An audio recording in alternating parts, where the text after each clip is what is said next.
हरे कृष्ण। हरे कृष्ण। तो आज हम पढ़ेंगे श्रीमद् भगवत गीता अध्याय 4 का 29 श्लोक। तो पहले हम मंगलाचरण करते हैं। ओम अज्ञानतिमिरान्धस्य ज्ञानाञ्जनशलाकया चक्षुरुन्मीलितं येन तस्मै श्रीगुरुवे नमः।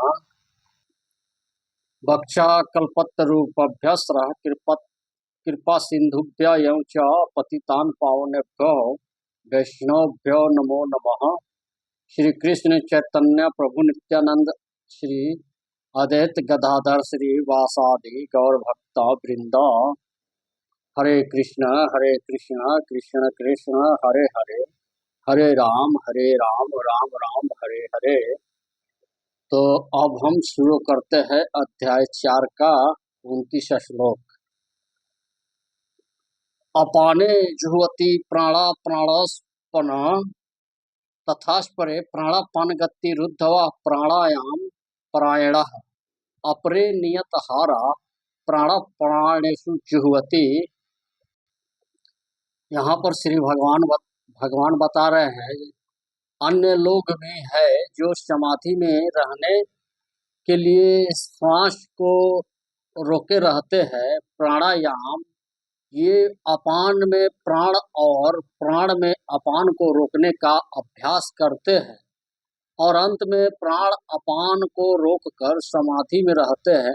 अन्य योगी कम भोजन करके प्राण को प्राण में ही आहुति देते हैं, अर्थात सांस को रोकने की योग विधि प्राणायाम कहलाती है।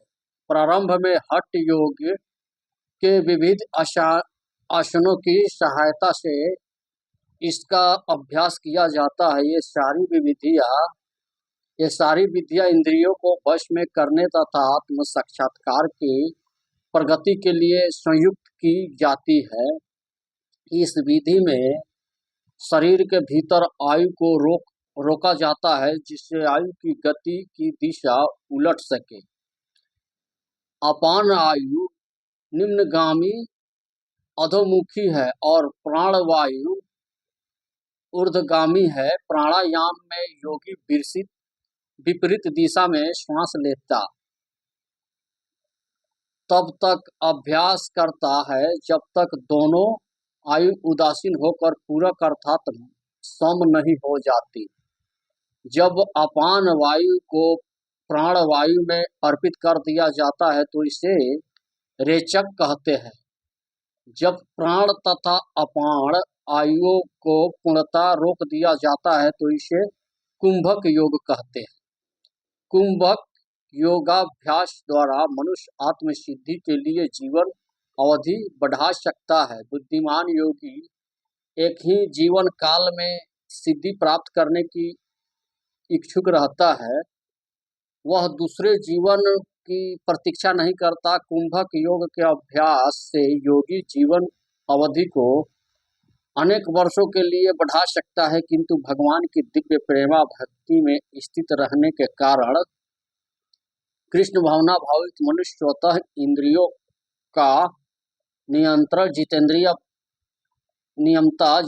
बन जाता है। उसकी इंद्रिया कृष्ण की सेवा में तत्पर रहने के कारण अन्य किसी कार्य में प्रवृत्त होने का अवसर ही नहीं पाती। फलतः जीवन के अंत में उसे स्वतः भगवान कृष्ण के दिव्य पद पर स्थानांतरित कर दिया जाता है। अतः वह दीर्घजीवी बनने का प्रयत्न नहीं करता, वह तुरंत मोक्ष पद को प्राप्त कर लेता है। जैसे कि भगवत गीता में कहा गया है, जो व्यक्ति भगवान की निश्चल भक्ति में प्रवृत्त होता है वह प्रकृति के गुणों को लांघ जाता है और तुरंत आध्यात्मिक पद को प्राप्त होता है।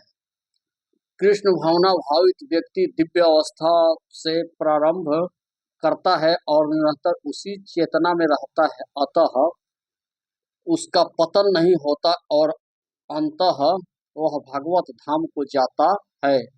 कृष्ण प्रसादम को ही खाते रहने से स्वतः कम खाने की आदत पड़ जाती है। इंद्रिय निग्रह के मामले में कम भोजन करना, अल्पाहार अत्यंत लाभप्रद होता है और इंद्रिय निग्रह के बिना भवबंधन से निकल पाना संभव नहीं है। हरे कृष्ण हरे कृष्ण।